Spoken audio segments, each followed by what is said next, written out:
The Baby Browning in 25 ACP, let's check it out.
No mouse gun collection is complete without the Baby Browning. It is one of those iconic pieces that's been around since the 1930s, and just a really finely crafted little small pocket pistol. Browning produced a number of different firearm designs, and there are none that are any more iconic than the Baby Browning. Actually designed in 1927 but produced in 1931 all the way from the Browning factory till 1979. Over 500,000 of these were made. Not all of those made their way into the U.S. In fact, importation didn't start until 1954, and it ended abruptly in 1968 with the Gun Control Act, which limited a lot of these small firearms, and really was the doom for this design, because really the U.S. firearm market is one of the driving forces for many firearm companies, especially for civilian market, and that's what this obviously is. But what's really funny is during World War II, the French resistance used these quite a bit, and also the U.S. Air Force.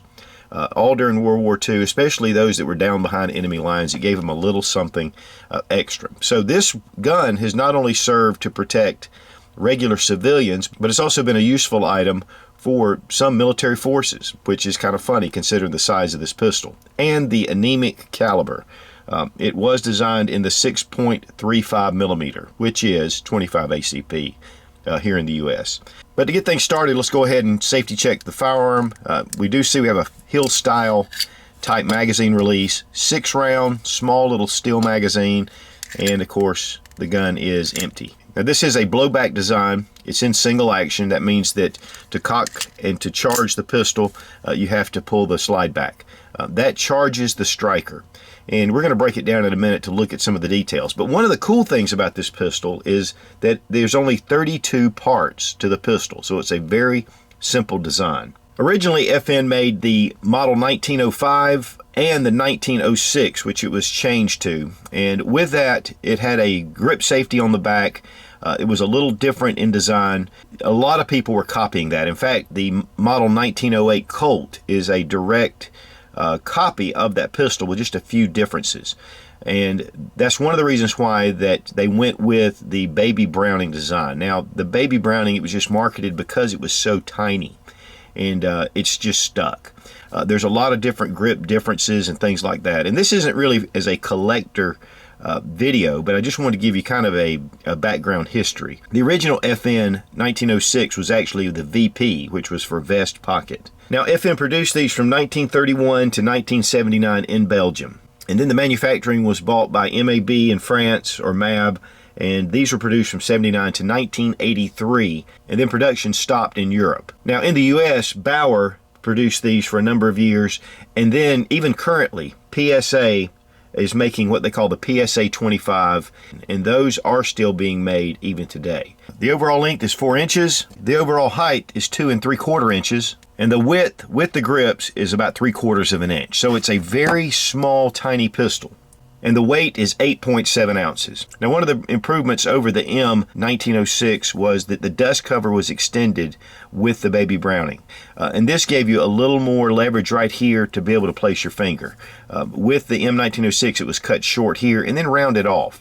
It is a somewhat of a squared off little pistol. It's definitely a very small little compact pistol, in fact very easy to conceal, if not actually to get lost in your pocket. Doing away with the grip safety, they added this little safety on the side and this little lever. And the lever is here safe, and then we bring it down to fire. One of the things about this safety is it's really easy to be able to manipulate without changing the grip on your pistol. The safety not only disengages the striker, or it locks the striker, but it also locks the slide. And there's a little lever that comes up on the safety. We'll look at that in a minute when we break it down, and it fits just right in here. But again, it does make it really simple to be able to manipulate. Now on the 6-round magazine, the base plate is crimped, and it's fairly difficult to remove if you need to replace your spring. There's no way to clean it. The later models did produce a removable floor plate that was much easier to take care of. And I believe that Triple K actually has made Browning high power mags. In fact, I saw a number of them on Gunbroker.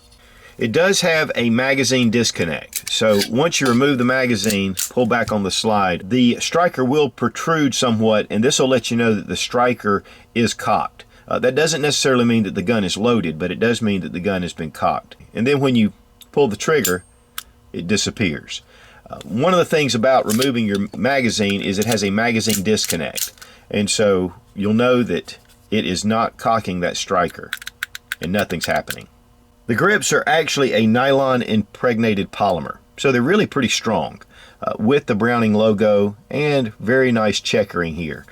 It is small, and if you have large hands, it can get lost in your hands. In fact, my good friend Robbie Wheaton, who is about 6'4", pretty big guy, and he had to be careful grabbing it because his finger extended past the barrel.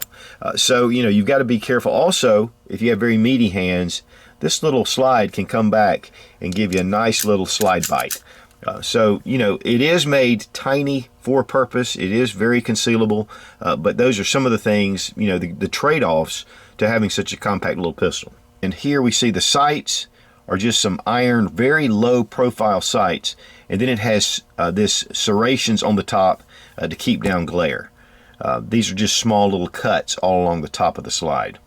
Now to give you a general idea of caliber, here is the 25 ACP or the 6.35 millimeter. You have your 22 long rifle, 32 ACP, 380 ACP, and then we have our 9 millimeter Parabellum. This is a pretty, again, anemic round. In fact, your 22 long rifle is probably a little bit more effective.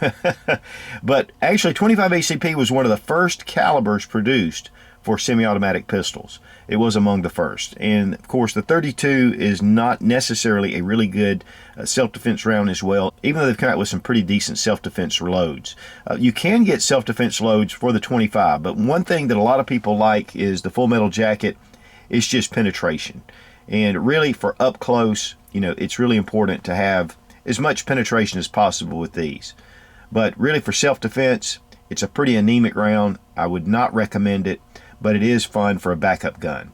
And it's just really cool at the range. And guys, if this is all you've got, then this is what you use.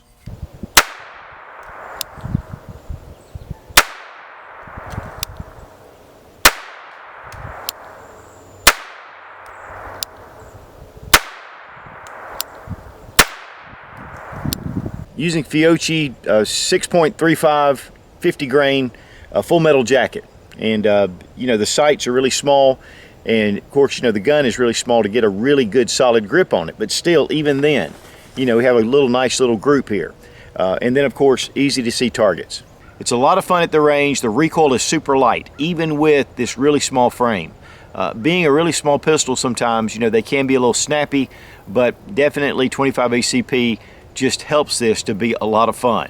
The thicker grips are important. It does give you a little more to grab hold of because there is nothing here. I mean, you're getting barely a 2-finger grip on this. So, you're just holding on. But again, because of the caliber, it's really neat to shoot. Did I say neat? I said neat. 25 ACP is universally considered a very anemic caliber. It is an up-close and personal pistol. A full metal jacket is important because you really want deep penetration. Now, because I have picked up quite a few of these little 25 ACPs, I think I'm going to do some ballistic testing on it, and we're just going to check it out. You know, a lot of guys say that the 25 is well underpowered next to the 22 long rifle, but typically 22s are tested in rifle barrels. So that's one of the things you got to be careful of. Really, it's going to be really close. The 25 ACP has a little more mass. It is a centerfire caliber, so it's going to be a little more reliable. Even though modern 22 long rifle is pretty reliable. But traditionally, and one of the reasons why the 25 was designed is because of the surefire of the primer. Now, my first range day with Robbie Wheaton, first magazine, we shot 3 rounds and then had a couple of malfunctions. And we thought maybe it was the magazine spring. But even then, once we started shooting it again, we had no issues whatsoever. The one thing is, this gun was probably sitting for a long time, has probably not been fired. I didn't clean it, I didn't lube it, I just took it out and shot it. So since then, it's been flawless. Now for disassembly, we're just going to remove the magazine, double check to make sure the gun isn't loaded. First thing you do is bring your slide back and then just push your safety up. And this is going to hold it into this notch, which is about a 1/2 inch off your barrel. Take your barrel, just turn it counterclockwise to where this little lug kind of comes up at an angle. And then drop your safety and then just remove your slide. Your barrel, just turn it until it comes out. Your striker is right here with spring. These come apart as well.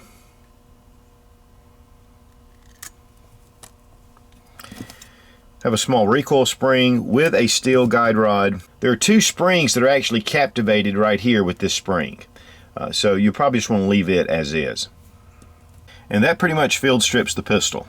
You have these locking lugs that match the barrel right here, and this really gives you a good stable platform. This gun is really accurate for its size. And so while it's not really a fixed barrel design, it is fixed to the frame, and there's very little movement here. Here you have your locking system right here, and again, it's just a very simple design of only 32 pieces, so it's just fantastic. Now for reassembly, take your striker assembly. There's a little lip here that fits into the groove. Take your barrel and then you turn it. Take your recoil spring. There is a small little cavity right here that the spring goes into, and the little protruding area goes outward. You want to make sure your striker goes into the little captivated hole here and that the recoil spring goes through the slide hole. Bring it back and just put it in that little half safe position and then just turn the barrel clockwise. Release. Now don't forget that you have a magazine disconnect, so the magazine has to be in place before you can cock the striker. Also make sure that the safety is all the way into the off position or the striker won't engage as well. Bring it back, you got your protrusion, and you're ready to go. Now these were produced in this blue luster finish predominantly. You could special order nickel finishes from the FN factory. So if you see those are usually pretty rare. Now as far as price goes, I found this one on gunbroker.com. I think I paid $375 for it, and which I felt like was a really good price for the condition that this pistol's in. They usually run between the $400 and $450 range. And, you know, it's just one of those classic little pistols that, you know, in 25 ACP, of course, there's a lot of firearms that have surpassed this for effectiveness and, you know, getting this size really down. But for a really iconic classic little pistol, quality-wise, this is one of the best mouse guns that have ever been produced, in my opinion. The Baby Browning is an iconic firearm. It's one of those guns that's been around for 65 years, Browning quality, so it's a real classic. And to me, if I'm gonna have a mouse gun and I want something that's really top-notch, this little Baby Browning really fits the bill. So the Baby Browning in 25 ACP, thumbs way up. Be strong, be of good courage. God bless America, long live the Republic.